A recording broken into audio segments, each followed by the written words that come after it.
واغفر لنا ما مضى يا واسع الكرم. اللهم صل وسلم وبارك عليه. اللهم صل وسلم.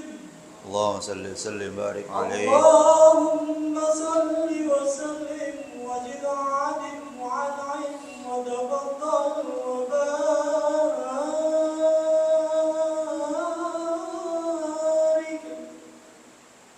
بجلالك وكمالك على خير عبادك واشرف عبادك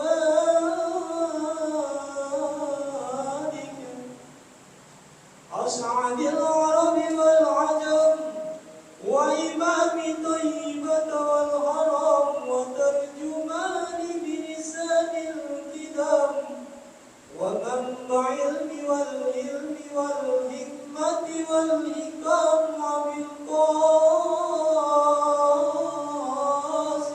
اللهم صل وسلم وبارك عليه. سيدنا وحبيبنا وسمعنا ومولانا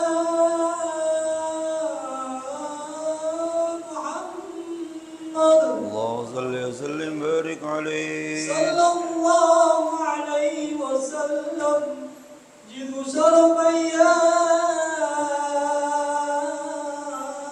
رب جد شرفا يا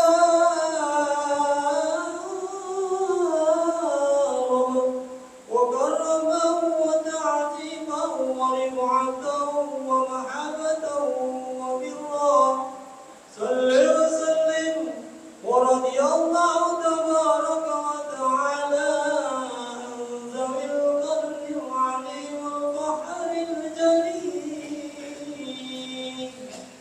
ساداتنا وعمتنا وموالينا أبي بكر وعمر وعثمان وعلي رضي الله عنه. ثم الحسن والحسين وعن بقية صحابة وقرابة رسول الله صلى الله عليه وسلم أجمعين والحمد لله رب العالمين. الفاتح إلى روح النبي محمد المصطفى رسول الله صلى الله عليه وسلم، ثم إلى روح جميع الأنبياء والمرسلين والصحابة والتابعين، ثم إلى أرواح والدينا وأمهاتنا جميع المسلمين والمسلمات والمؤمنين والمؤمنات، خصوصا إلى روح المرحوم يا الله شافي محمد شافي هدمي أحمد مرشدين أبي زكريا الأنصار الحبيب عبد الله بن علوي محمد الحداد، وإلى أرض النبي محمد مصطفى رسول الله صلى الله عليه وسلم كرام الفاتحة. أعوذ بالله من الشيطان الرجيم، بسم الله الرحمن الرحيم. الحمد لله رب العالمين الرحمن الرحيم مالك يوم الدين، إياك نعبد وإياك نستعين، اهدنا الصراط المستقيم صراط الذين أنعمت عليهم غير المغضوب عليهم ولا الضالين. رب اغفر لنا ولوالدينا آمين. بسم الله الرحمن الرحيم. الحمد لله رب العالمين، والصلاة والسلام على أشرف الأنبياء والمرسلين سيدنا محمد وعلى آله وصحبه أجمعين، أما بعد. وقال المصنف رحمه الله أدام النفع به وبكم في الدارين آمين. قال اللهم ألهمنا علما نفقه به أوامرك ونهيك، وارزقنا فهما نعلم به كيف نناجيك يا أرحم الراحمين. اللهم ارزقنا فهم النبيين وحفظ المرسلين وإلهام الملائكة المقربين برحمتك يا أرحم الراحمين. اللهم أكرمنا بنور الفهم وأخرجنا من ظلمات الوهم وافتح لنا أبواب رحمتك وانشر علينا حكمتك يا أرحم الراحمين. آمين يا رب العالمين. Para jamaah, kita masih mengkaji masalah perbuatan-perbuatan yang dilarang ketika seseorang sedang ihram, baik ihram umrah maupun ihram haji. Sekarang bacaan kita wastiyadun limakulin barriyin wahsyiyin au mutawallidin minhu wa min ghairihi. Tidak boleh ketika seseorang lagi atau sedang ihram istiyad, berburu binatang.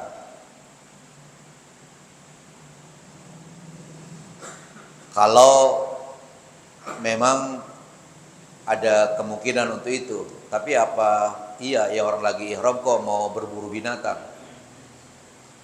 Mungkin zaman dulu kali banyak ya binatang-binatang yang diburu gitu, yang berkeliaran. Nah, jadi lagi ihram nggak boleh berburu binatang limakulin, ya, yaitu binatang yang dimakul, yang dimakan dagingnya. Kan nggak semua binatang dimakan dagingnya. Ini binatang yang makul, yang dimakan dagingnya. Barriyin, binatangnya binatang darat, yang hidupnya di darat, bukan di laut. Jadi dengan kata lain, kalau dia berburu binatang laut, dia lagi ihram, itu nggak jadi masalah. Ini yang dilarang adalah barriyin. Wahsyiyin, itu binatang adalah binatang yang tidak dipelihara orang, bukan binatang piaraan. Ya, kalau bahasa orang gangsan piaraan, bukan binatang peliharaan. Jadi binatang liar, ya, jalan sono jalan sini. Nah, jadi berburu binatangnya binatang darat yang dimakan dagingnya dan binatang itu tidak dipelihara. Au mutawallidin minhu wa min ghairihi, atau binatang yang terlahir dari binatang yang tersebut tadi dengan binatang lainnya. Ya, jadi binatangnya itu binatang katakanlah yang dipelihara. Kemudian ada binatang yang dipelihara, kemudian dia kawin sama binatang yang gak dipelihara. Lahir anak. Nah, anaknya itu termasuk tidak boleh diburu ketika seseorang sedang ihram umrah atau ihram haji. Itu dikatakan au mutawallidin minhu wa min ghairihi, atau yang terlahir daripadanya dan dari binatang lainnya. Ya udah, kita lagi ihram itu ya kita zikir aja udah, ya. Kita lagi ihram umpamanya, ya udah kita salat sunat, kita baca Al-Qur'an, zikir. Ya. Mungkin kalau ihram umrah sebentar, tapi kalau ihram haji ya kadang-kadang itu lama kan. Dari tanggal 9 dia mengenakan pakai pakaian ihram, kadang-kadang tanggal 8, 9, 10, 3 hari tuh. Kalau ihram umrah sebentar, ya. Begitu kita pakaian ihram dari Bir Ali atau dari Tan'im langsung ke Masjidil Haram, tawaf, sa'i, cukur, selesai. Tapi kalau haji nunggu 3 hari, 2 hari paling sedikit. Wa kadza wad'ul yadi 'alaihi bi syira'in aw ghairihi. Begitu juga asal kata wad'ul yadi 'alaihi, meletakkan tangan di atasnya, menangkapnya. Menangkap binatang, ya, binatang buruan bi syira'in, dengan sebab mau membeli. Au ghairihi, atau lainnya, bukan buat membeli, buat yang lainnya. Pokoknya dia tangkap tuh binatang buruan tadi. Nah, sampai menangkap aja nggak boleh, apalagi memburu, apalagi membunuh. Biasanya kalau orang memburu itu ya ada pembunuhan situ, karena mungkin dia tembak, ya dia panah, ya atau dia tombak. Nah itu. Jadi menangkap aja itu nggak boleh. Qala ta'ala, Allah subhanahu wa ta'ala berfirman dalam Al-Quran yang menjelaskan tentang keharaman tadi. Wa hurrima alaikum saydul barri ma dumtum huruma. Allah subhanahu wa ta'ala mengharamkan kalian, yaitu apa? Menangkap binatang buruan darat ma dumtum huruma, selama kamu dalam masa ihram. Kalau sudah selesai ihram, walaupun kita masih ada di sana, ya dilihat dulu. Itu kan ada juga binatang-binatang yang nggak boleh diburu di tanah haram, ada ya. Nah jadi kalau udah selesai ihram, dilihat dulu nanti ya dia burunya di mana tuh. Kalau bukan di tanah haram, ya itu nggak jadi masalah, karena sudah selesai ihram. Ay akhduhu, jadi saydul barri ini maksudnya akhduhu, artinya menangkapnya binatang buruan darat tadi. Kemudian yang berikutnya yang dilarang juga wa qatlu saydin mimma dzukira, membunuh binatang buruan yang disebut di atas tadi. Binatang buruan, binatang darat yang dimakan dagingnya, binatang yang tidak dipelihara orang, ya kemudian dibunuh. Kalau tadi kan memburu itu bisa aja mengejar-ngejar kan, kalau ditangkap. Kalau ini membunuh ya memotong juga termasuk ya. Mimma dzukira, sebagaimana yang tersebut di atas tadi, sebagaimana firman Allah, qala ta'ala la taqtulus sayda wa antum hurum. Janganlah kamu membunuh binatang buruan wa antum hurumun, padahal kamu ketika itu sedang ihram. Nah, lagi ihram. Jangan. Kita tahan deh tuh. Memang kalau ini sih kayaknya larangan ini jarang dilakukan. Tapi kalau larangan yang lain mungkin merontokkan rambut, mengenakan wangi-wangian, kadang-kadang lupa. Tapi kalau ini kayaknya kita baru mulai aja udah inget, wah ini gue lagi ihram. Tapi kalau pakai tadi tuh, gugurkan rambut, gunting kuku, mengenakan wangi-wangi, kadang-kadang kebablasan, kelupaan. Tapi kalau ini kan baru kita mulai aja gue ingat udah, wah ini kan lagi ihram, kenapa harus memburu binatang, kenapa harus membunuh binatang. Kemudian di samping itu juga wadilalatun alaihi, dan memberitahukan binatang buruan. Dia lagi ihram, ada pemburu, dia ngasih tahu, no burung, no dia no. Kalau mau buru, no binatangnya ada di sana, no banyak sana. Ngasih tahu doang. Padahal dia nggak bunuh, hanya ngasih tahu si pemburu. Itu juga nggak boleh juga, karena lantaran dia sehingga pemburu itu bisa memburu binatang. Ngasih tahu nggak boleh. Kalau ada orang nanya, Pak Haji di sini banyak binatang buruan nggak? Ya nggak tahu gitu. Karena kalau bilang no sono, ya itu termasuk. Itu dikatakan wadilalatun alaihi. Kenapa dikatakan begitu? Bahwa ngasih tahu juga nggak boleh.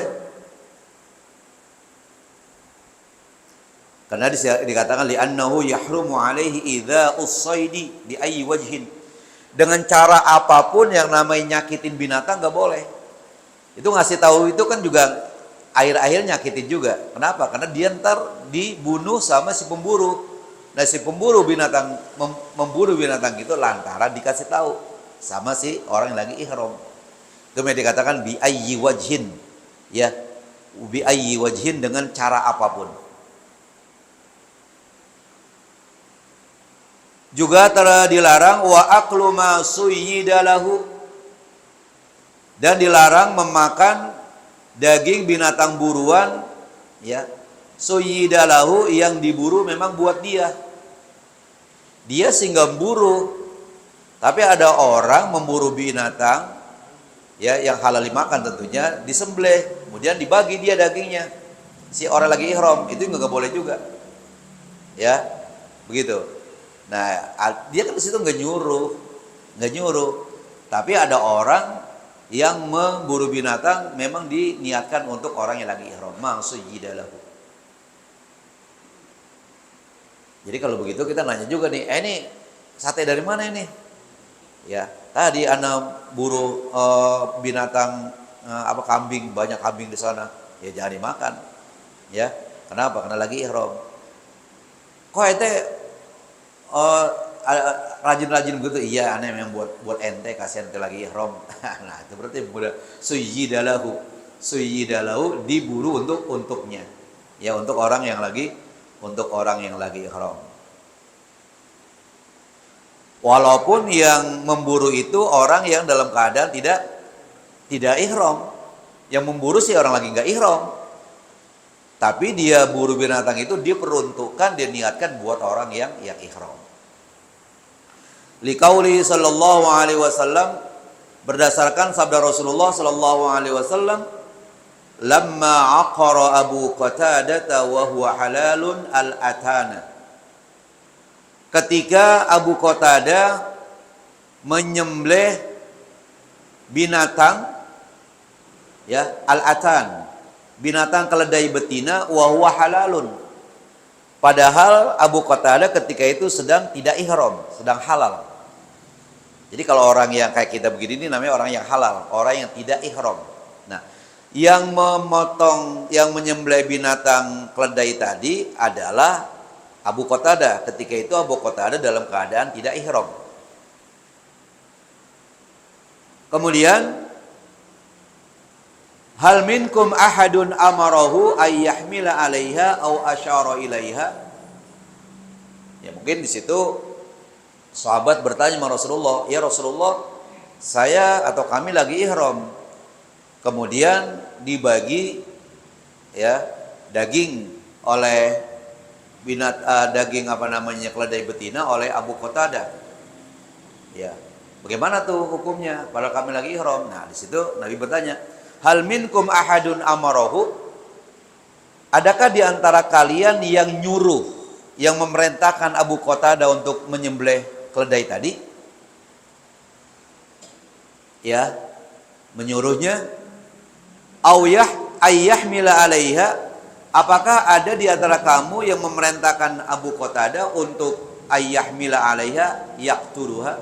Yahmila 'alaiha sama dengan yaqtuluha, untuk menyembelihnya. Atau kalau enggak, au asyara ilaiha, atau ada enggak di antara kalian yang memberikan petunjuk kepada Abu Qatadah bahwa di sana ada keledai betina? Itu pertanyaan Rasul. Jadi ada yang nyuruh enggak atau ada yang ngasih tahu enggak kepada Abu Qatadah?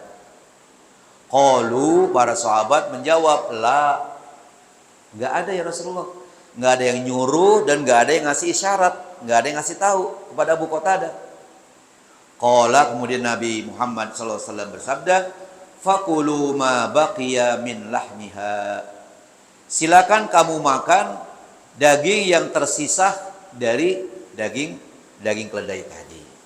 Nah, jadi di situ karena nggak ada perintah dari orang yang ihram dan tidak ada pemberitahuan, nggak jadi masalah. Ini yang dilarang kalau dia nyuruh nyembelih, ya, atau memberitahukan binatang-binatang buruan kepada seseorang, walaupun orang yang menyembelih itu dalam keadaan halal atau tidak ihram. Kemudian wa taqlimu zufrin, dilarang juga orang lagi ihram itu menggunting kuku. Makanya sebagusnya sebelum kita niat ihram kita guntingin kuku. Kita pakai sampo biar kepala kita nggak gatal, karena kalau gatal kita garuk-garuk ntar rontok tuh rambut. Ya, atau kuku kita. Kadang-kadang kita lupa tuh kuku panjang, kita iseng, kita potong. Wa taqlimu zufrin, dilarang orang yang lagi ihram itu memotong kuku, au ba'dihi, atau sebagian kuku. Enggak utuh, sepotong doang, separuh doang, ya sedikit doang tuh. Hah? Apa? Oh, kelewat. Oh, ya. Oh, tadi rawahu syaikhan itu ya. Rawahu syaikhan. Diriwayatkan di sini oleh Imam Bukhari, Imam Muslim. Kelewat. Wa izalatu sya'rin minar ra'si aw ghairihi, Dilarang orang yang lagi ihram itu menghilangkan rambut kepala atau rambut lainnya. Tadi badan kita banyak rambut. Rambut kepala, rambut tangan, rambut kaki, rambut. Ya. Nah, itu dilarang tuh. Di sini menggunakan izalah. Izalah menghilangkan. Bukan dengan taklim, bukan dengan tahlik, bukan dengan menggunting atau bukan dengan mencukur, tapi menghilangkan. Jadi menghilangkan lebih umum. Bisa dia sundut, bisa dia cabut, ya. Makanya menggunakan izalah lebih umum daripada taklim. Kalau taklim menggunting, kalau tahlik mencukur. Nah, ini lebih umum. Menghilangkan rambut kepala atau rambut lainnya walau sya'ratan wahidatan, sekalipun selembar rambut. Jangan alasan kan cuma selembar doang, dimaafin dong. Enggak, biar selembar juga. Jangan kita hilangkan tuh rambut kita. Rambut yang mana saja? Ya. Ya. Itu ada penjelasannya nanti di bawah. Ada penjelasan seperti itu. Kalau mengalingin mata dan mengganggu, ada nanti. Tadi saya sudah baca. Ada nanti di. Kalau memang mengganggu mata boleh. Karena kalau nggak dicabut mata kita kecolok. Rambut yang tumbuh di sekitar mata ini, bukan rambut yang sudah ada, bukan. Kan di mata kita ini ada alis, di bawah ada juga bulu mata, ya. Bukan bulu mata itu, ada rambut yang memang mencolok mata. Itu disingkirkan masih nyolok juga, itu boleh dicabut karena menghalangi mata. Nanti ada penjelasan, saya lupa di baris yang berapa itu, ada tentang itu.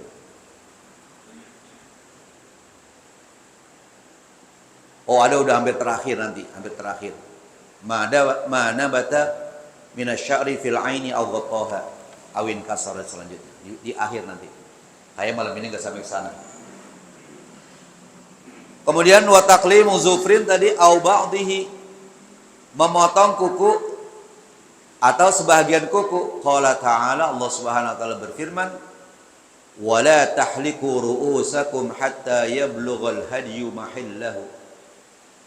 Itu kata Allah dalam Al-Qur'an.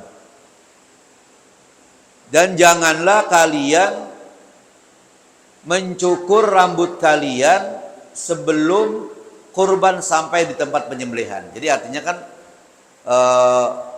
menyembelih dulu, ya, kemudian dia melontar Jamratul Aqabah, kemudian dicukur.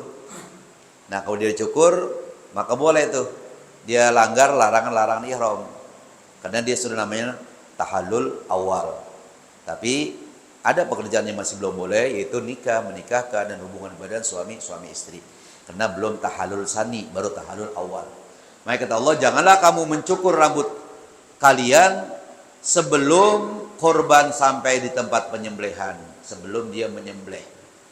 Kalau kita menyembelih memang yang namanya bayar dam itu dari di pesawat, kalau nggak salah di pesawat atau di Pondok Gede itu udah dikumpulin tuh sama ketua kloter. Nanti yang menangani di sana ketua kloter udah.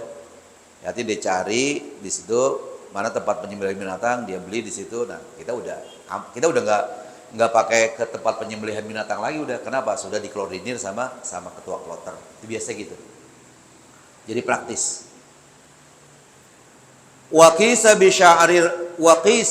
sya'rir ra'si sya'ru bakil jasadi.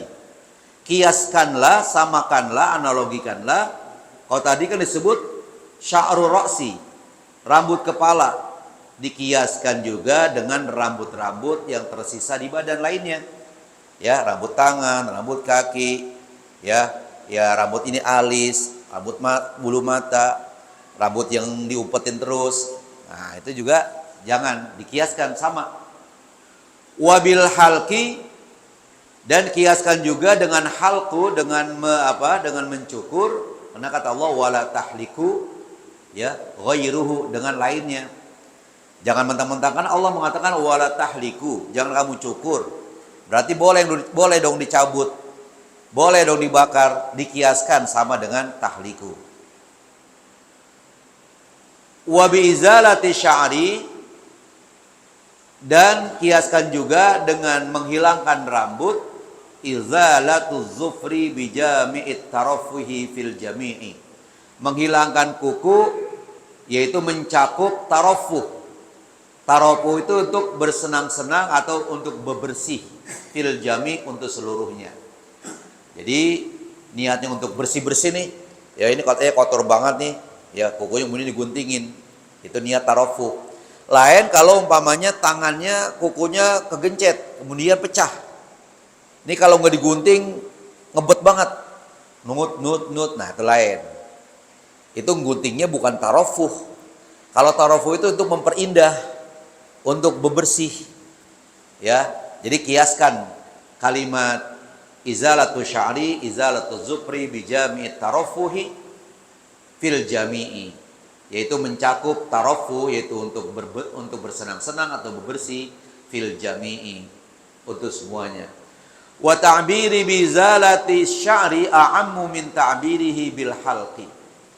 Ungkapan aku, kata pengarang, kata Syekhul Islam Abu Zakaria Al-Ansari di dalam kitabnya ini, ungkapan aku dengan izalatu sya'ri, menghilangkan rambut, a'ammu, lebih umum, min ta'birihi, dari ungkapan pengarang matan, yaitu Al-Iraqi, bil halqi.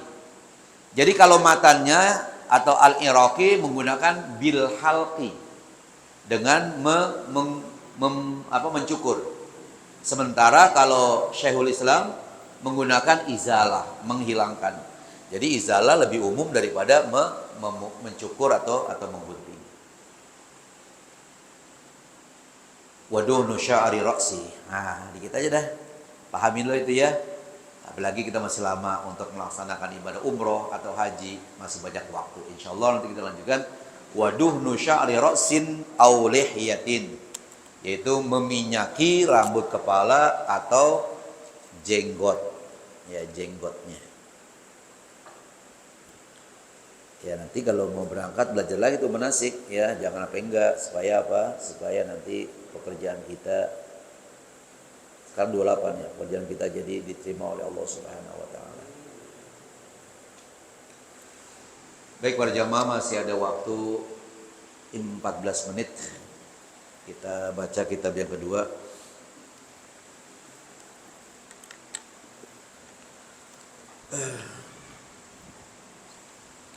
Melanjutkan bacaan kemarin,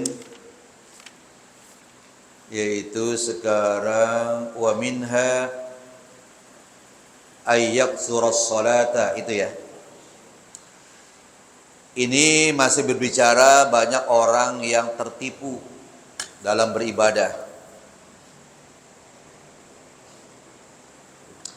yang mengakibatkan karena dia tertipu, siapa yang nipu? Setan tentunya. Maka ibadahnya menjadi kurang nilainya dan nyaris tidak diterima oleh Allah Subhanahu wa taala. Wa minha, dan di antara al-ghurur, di antara tipuan setan adalah ayat surah ayat surat salata wal qiyama wa af'alal khairi.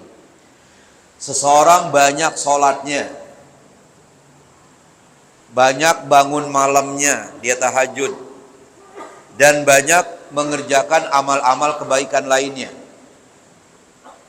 Nah, karena sudah banyak ibadahnya itu, summa yu'jibu binafsihi, kemudian dia menjadi ujub, dirinya menjadi ujub. Ujub itu merasa kagum dengan dirinya. Oh, saya hebat banget ya. Kayaknya orang-orang gak kayak saya, rajin ibadah, baik sholat, baik infak dan lain sebagainya. Nah itu padahal udah bagus, banyak ibadah, tapi ujubnya ini yang gak bagus. Ujub artinya merasa kagum dengan ibadahnya, merasa kagum, merasa bangga dengan dirinya. Wa yanzuru ila haulihi wa quwwatihi, dan dia memandang bahwa semua pekerjaan baik tadi Itu lantaran upaya dan kekuatan dirinya sendiri. Dia tidak pernah mengatakan bahwa saya bisa sholat sunat banyak lantaran pertolongan Allah. Enggak begitu. Ya, dia mengatakan saya rajin bangun malam, ya memang saya rajin. Ya, tidak ada kata-kata karena Allah memberikan pertolongan kepada saya. Itu dikatakan min haulihi wa quwwatihi, dari upayanya dan dari kekuatannya. Wa yunsi minnatallahi alaihi fi taufiqihi wa hidayatihi. Dia melupakan karunia dari Allah. Padahal kalau Allah nggak kasih kesehatan, dia nggak bisa untuk melaksanakan ibadah. Kalau Allah nggak kasih kekuatan, nggak mampu untuk bangun malam. Ya, untuk berdiri aja juga pinggangnya udah sakit, dengkulnya udah nyut. Nah, dia nggak ingat itu. Makanya ketika dikatakan hayya 'alas shalah, mari salat, kita mengatakan la haula wala quwwata illa billahil aliyyil azim. Tidak ada daya dan upaya kecuali dengan sebab pertolongan Allah Subhanahu wa taala. Nah, dia lupa tuh bahwa ibadah yang begitu banyak sebenarnya adalah karunia dari Allah. Fi taufiqihi wa hidayatihi, di dalam Allah memberikan taufik kepadanya dan Allah memberikan petunjuk kepadanya. Taufik itu khalqu qudratit ta'ah. Allah menciptakan kemampuan untuk taat. Kalau Allah tidak memberikan kemampuan, gak bisa. Nah, jadi itu namanya taufik. Ya. Wal ujubu mukhbitun lil a'mali. Sementara ujub itu kagum kepada diri sendiri, itu bisa menghapuskan pahala amal-amal. Padahal kita gak ceritain. Ya kalau ceritain jadi ria, atau bisa sombong. Ini kagak, merasa wah hebat. Ya kalau gak ada saya, ngomong sama diri sendiri. Kalau gak ada saya nih takwa gak bisa semegah ini nih. Ya 2 tingkat, cakep. Nah, dalam hati doang, itu namanya ujub. Au yura'i bi ibadatihi, atau bisa juga dia riya di dalam beribadat kepada Allah. Nah, itu dia riya. Riya itu artinya ibadat mengharapkan sanjungan, pujian manusia. Seharusnya kita ikhlas. Wa ma umiru illa liya'budullaha mukhlisina lahuddina hunafa. Jadi kita ibadat itu mukhlisin, ikhlas karena Allah. Wa yatlu bihal manzilata 'indan nas, dan dia juga dalam beribadat mencari kedudukan di sisi manusia supaya dipuji, supaya disanjung, supaya dikatakan wah begitu, wah rajin banget, wah berani banget infaknya.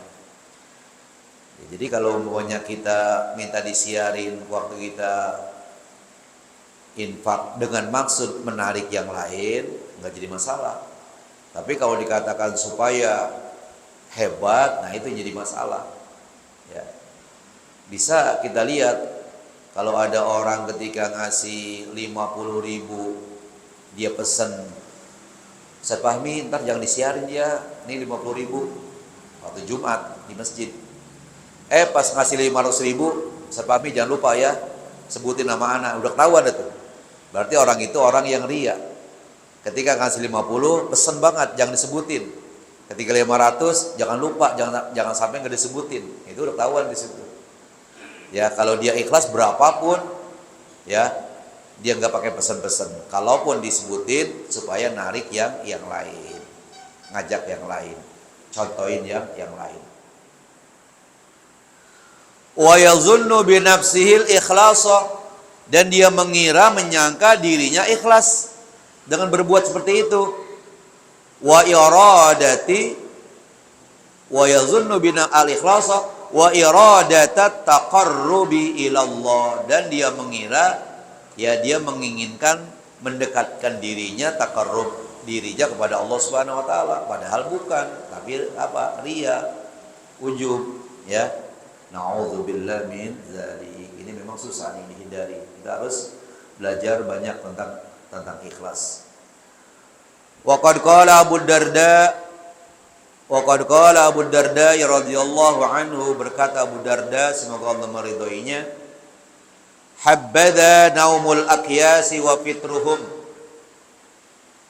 Alangkah baiknya orang yang ahli ibadah itu tidur saja.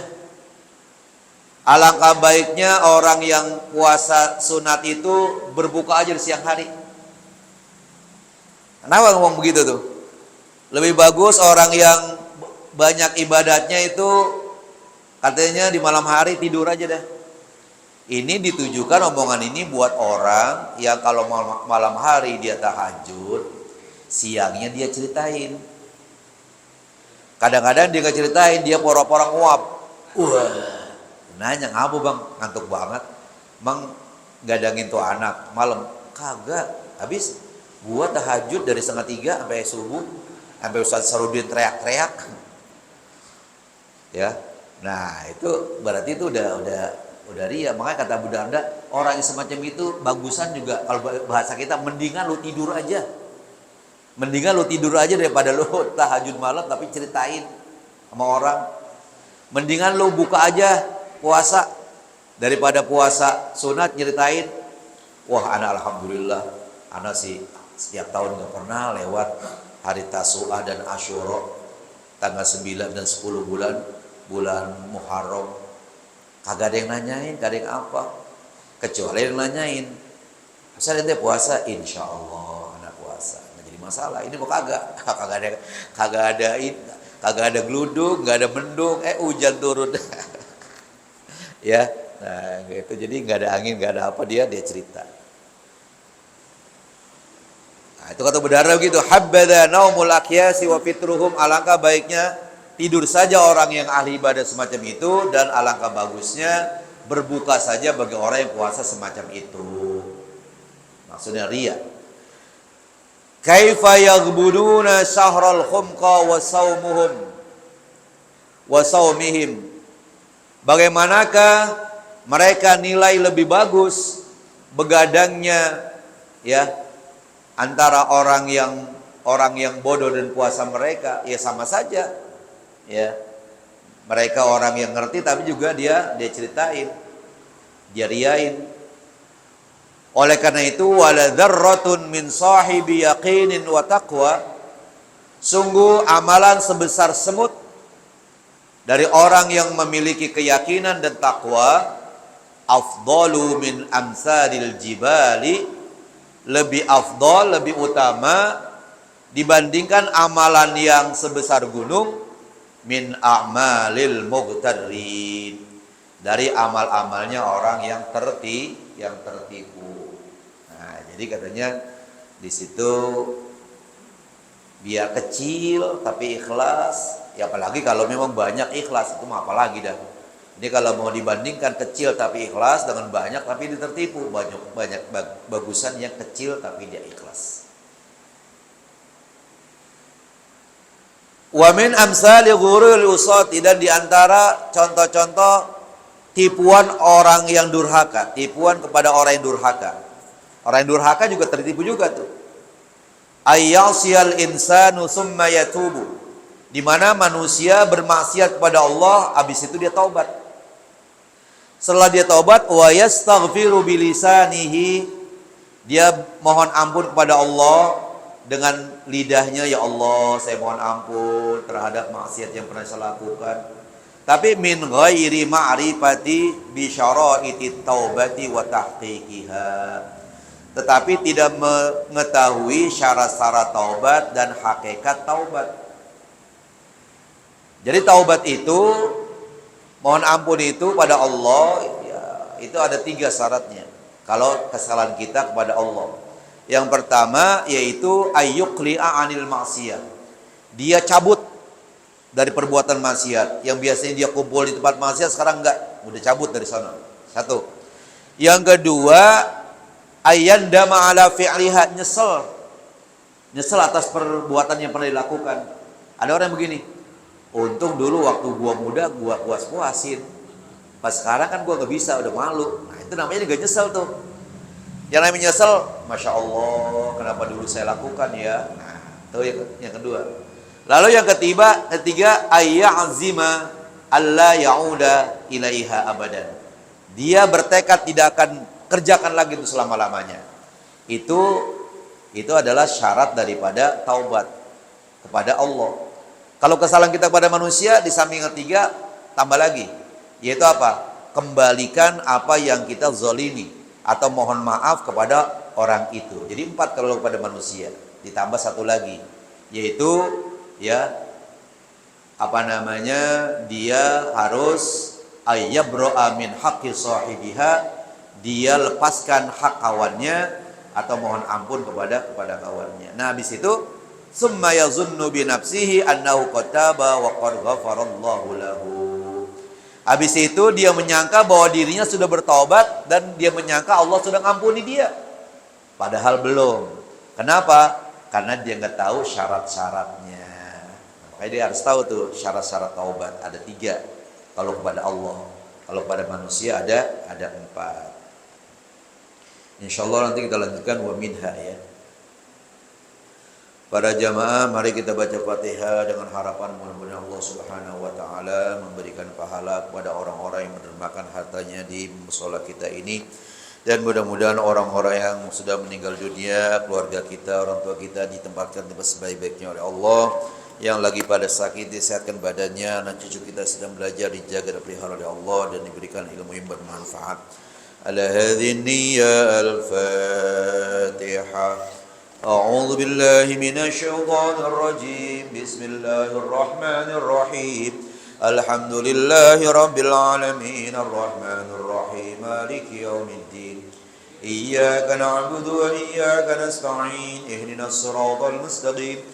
صراط الذين أنعمت عليهم غير المغضوب عليهم ولا الضالين رب اغفر لنا ولوالدينا آمين اللهم صل على سيدنا محمد وعلى آل سيدنا محمد اللهم اجعل جمعنا هذا جمعا مرحوما تفرقنا من بعده تفرقا معصوما ولا تجعل اللهم فينا ولا معنا ولا من يتبعنا شكيا ولا مطرودا ولا محروما دعواهم فيها سبحانك اللهم تحيتهم فيها سلام وآخر دعواهم أن الحمد لله رب العالمين تقبل الله السلام عليكم ورحمة الله وبركاته.